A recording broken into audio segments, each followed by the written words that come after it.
May tanong sa akin, Sir Boss Rai, sana ako po ay inyong matulungan. Nagpahiram po ang bugok na ola sa halagang 9,900. Sobrang laki po ng interest nila. Umabot po ng 17K sa loob lang ng 3 buwan. Bali, 2,830 times 6 po. Sa April 18 na po ang unang hulog ko. Ano po ang dapat kong gawin? Sana po ay mapansin nyo ang comment ko. Orit, napakagandang mensahe po nito. Pero bago ho natin sasagutin, imbitahan ko ho muna sana kayo na pakisuportahan po sana ang aking mga social media accounts sa YouTube, Facebook, and TikTok. Dito po sa video po natin, alamin po natin ano ba yung dapat nating gawin para hindi po tayo mabiktima nung maling pamamaraan po ng pagpapautang. Pero bago ho yan, disclaimer po muna, hindi po ako abogado. Ako po ay maniningil. Lahat po na sinasabi natin sa ating mga videos based on my experience and syempre po, sa ating po pagsasaliksik at pagtatanong sa mga kaibigan po nating abogado. At isa pa po, hindi ko po kinukusinte ang hindi pagbabayad ng utang dahil ang utang ay responsibilidad at obligasyon na dapat po nating bayaran. Ang hindi po ako pabor ay doon sa maling pamamaraan ng pautang at maling pamamaraan ng paniningil. Sagutin po natin yung pinadala niyo pong mensahe. So sabi niyo nga, meron hong ola na nagpahiram sa inyo and chinek ko yung ola ninyo. Well, unfortunately, ito pong ola ninyo is dating revoke yan. Okay, nakabalik lamang po. So, ayan na naman, tumitira na naman ng mali. No? So, bakit ko sinabing mali? Kasi po, ang na-approve po sa inyo is 9,900. So, meaning, okay, bagong-bago to, fresh to. So, pasok po siya dun sa ceiling on interest rate. Kasi dun sa ceiling on interest rate po, ang sabi, no, pag po ang na-approve is 10,000 pababa, 12% lamang po ang total effective interest rate na po pwedeng ikarga nila buwan-buwan.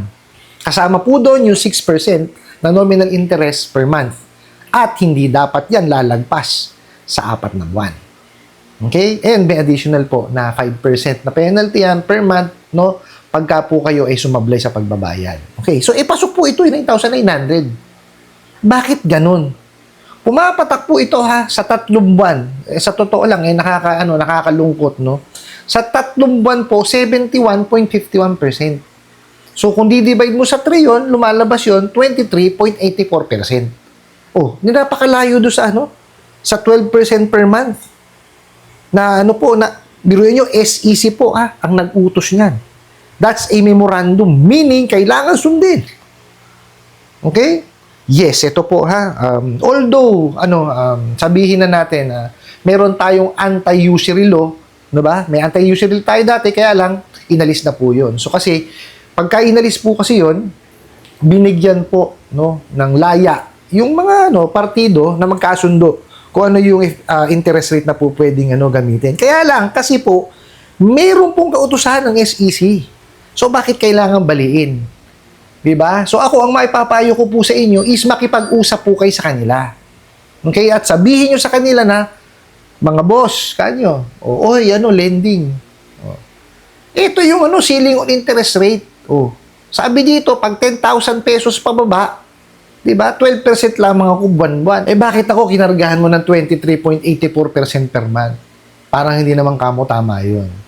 No, makipag-usap po kayo. Kasi, wala naman hong bagay na, hindi na ako sa usapan. Now, pagka hindi yan, nakipagkasundo sa inyo or talagang, let's say, walang nangyari, well, i-complain nyo po sa SEC.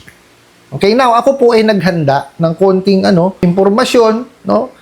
Para po kahit papaano, maiwasan natin yung mga maling pamamaraan po ng pagpapautang. Kauna-unaan ho yan, iaalamin po natin kung legitimate ba yung inyo pong hihiraman. Paano po yun? Pumunta po tayo sa website po ng SEC at alamin po natin kung meron po yung SEC registration number. Kasi po, pag meron silang SEC registration number, ibig sabihin po niyan, incorporated yung mga yan. Okay, actually, dapat po yung SEC registration number is nakalagay po sa website tsaka po dun sa kanilang apps. Bukod po dun, dapat po mayroon yang Certificate of Authority. Okay, pangalawa na yun, bakit ho may Certificate of Authority? Kasi yung Certificate of Authority, ito po yung nagbibigay sa kanila ng lisensya para sila po ay magpautang.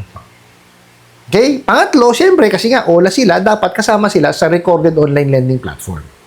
Okay?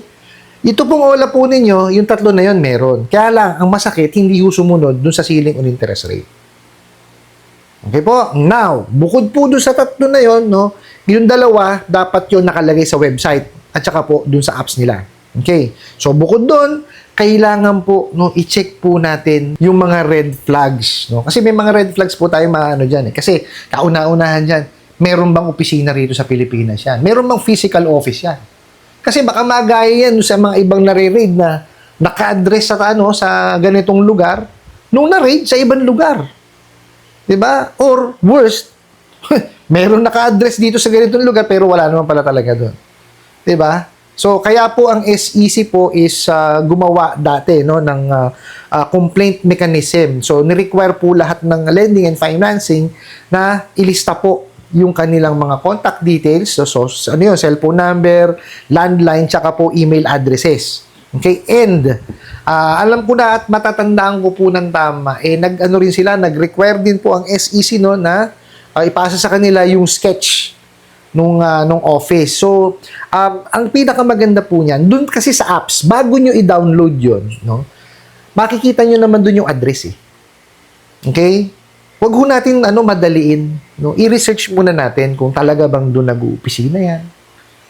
Okay? Yun tama ba yung cellphone number na ibinigay niya or yung landline number na ibinigay niya? Di po ba? Or yung email address na ibinigay niya. Okay? Dapat gumawa tayo ng extra due diligence. Hindi lang ho due diligence. Extra due diligence po ang gawin po natin. Okay? So, kagaya sinabi ko, bago nyo i-download, check nyo muna yung mga information doon. And, makikita nyo rin ho kasi doon sa about. Okay? Makikita nyo doon yung mga ratings, okay? Nung OLA, pati po yung mga comments. Pag nakita nyo po doon, no, na marami pong mga bad experiences yung mga mga existing at previous customers nila, ay wag niyo na hong i-download. Wag na ho kayo doon mangutang kasi po definitely ganun din ang gagawin sa inyo noon. Di po ba? Yan ho yung mga minsan na nakakaligtaan no ng ating mga kababayan na gawin kasi po syempre sasabi nga sa inyo wala naman akong na kayo po ay nangangailangan ng pera. Pero syempre, kailangan pakaingatan po din natin ang sarili natin. Baka mamaya kamamadali natin, mapunta tayo sa maling nagpapautang. O di po ba, gusto ba natin ma-stress? Diba? Oo, nandun na ako, mabilis sila magpautang. Kaya lang, ang kapalit naman ho nun, di ba? Sakit ng ulo. Kaya, kung ako ho sa inyo, gumawa ho tayo ng ating extra due diligence, no? Kasi ando na ako, medyo matatagalan ng konti. Pero, yung yung ginhawa naman sa buhay natin, di po ba? Tapos, syempre, andyan na ho social media. Di po ba? Andyan po yung ating mga kaibigan, no? Si Kajani, si Ate Red, si Pat Quinto, si Mami Yam. Yan pong mga yan, no? Yung ating mga kaibigan na yan, sila po ay nagre-review no nung mga online lendings, no, platforms. At sinusubukan nila, ginagawa ko nilang ginipig yung sarili nila, no? Para po, yun po yung ma-impart nila sa kanilang mga audience. Panoorin nyo po sila. Okay? Sa kanila nyo po maririnig, no? Kung sino-sino po yung mga OLA na mga hindi dapat nyong hinihiraman. Sino yung mga legitimate. Okay? Kasi po sa akin, kasi po ako'y nagtatrabaho sa lending. Okay? It's unethical on my part, no? Na syempre, magsalita ng against sa other lending, baka sabihin naman meron na akong pinapanigan. Kaya ako, hindi ako nagsasalita ng pangalan ng lending man lang. No? Even yung pinapasukan ko po, hindi ko sinasabi rito. Okay? Alam naman po ng amo ko yun. Yun po yung sa akin, no, na kailangan po natin gawin. And not only that, ito po idagdag natin. Kasi po, no, itong mga bugo katapusan ng online lending apps, no, para kayo makatuloy no, sa apps, papunta sa apps nila, yung application nila, nanghihingi ho ng access yan. Okay? Pag huya binigyan nyo ng permission without reviewing yung permission na hinihingi nila, baka humapahama kayo. Kasi naglalagay ho ng malware yung mga yan. Okay? Yung malware na yun na magnanakaw po ng information ninyo. Ang mga number 1 na kinukuha niya mga yan is yung mga contact details po na nandun sa inyong telepono. Hindi lang po yung nakalista doon sa inyong contact list, Kasama po dun yung mga missed calls, mga dial, no? Kaya magugulat kayo. Pati yung mga hindi nyo kakilala, tinatawag niya mga bugok na yan. Ganyan po kawawalang yayang mga yan. Okay, reviewin nyo muna. Kung makikita nyo dun sa sa permissions, pati location nyo and everything, tawag ito, i-access nila, I don't think na nararapat yung hiraman yun. No, kasi ano nyo yun privacy nyo yan. Diba? Wala hong sino man ang dapat na nakakaalam yan. Ngayon, kung nakita nyo na hindi talaga karapat dapat utangan, wag na ho nating hiraman. No, kagaya nung sinabi ko, nakita nyo, illegal, diba? Tapos maraming nakaano sa permission, tapos mataas ang interest rate. Well, wag nyo na hong hiraman. No, kasi hindi ho worth it, nung stress na mararanasan ninyo, yung makukuha nyo yung maliit na halaga ng pera. No, wag nyo pasakitin ang ulo po ninyo. Kasi kagaya niyan, tingnan nyo, yung hiniraman nyo, dati hong revoke yan, naibalik. Okay? Wala na tayong problema, hindi ko na ho hindi ko na saklaw yun nakabalik sila. But still, nakita nyo, hindi sinusunod, kautusan mismo ng SEC. May ceiling on interest rate pagka 10,000 pababa, iba di sinusunod. So, meaning to say, ano ba yan? Masyado bang matapang yan? Ano ba yan? Atawag dito, may permission ba yan? Diba? Tsaka, napaka-importante po ng the Truth in Lending Act. Kung ang isang lending or isang OLA, hindi i-disclose sa inyo yung inyong nahiram, well, definitely, hindi ho kayo makakabayan. Kasi hindi nyo mapaghahandaan Di ho ba? Importante ho kasi na alam niyo kung magkano na-approve sa inyo. Di ba? Dapat alam niyo yung interest rate. Dapat alam niyo yung processing fee. Dapat alam niyo yung amortization. Kailan ang due date niyo, gaano kahaba yan. Di ba? Importante ho yun Di ba? And bukod doon, dapat may kontrata yan. May pinipirmahan kayo. 3 klase po ang pamamaraan ng papirma. Okay? Electronic signature, digital signature, tsaka po yung traditional na pagpirma. Okay? Importante ho yan. Tandaan nyo po lahat ng sinabi ko rito. Yun po yung sa tingin ko. Okay? Ang dapat nyong gawin, para po makaiwas tayo dito sa maling pamamaraan ng pagpapautang. Ano po? I hope nasagot ko po itong katanungan na to at sana po yung makatulong. Maraming salamat po sa inyong walang sawa pagsuporta at panonood sa aking mga video.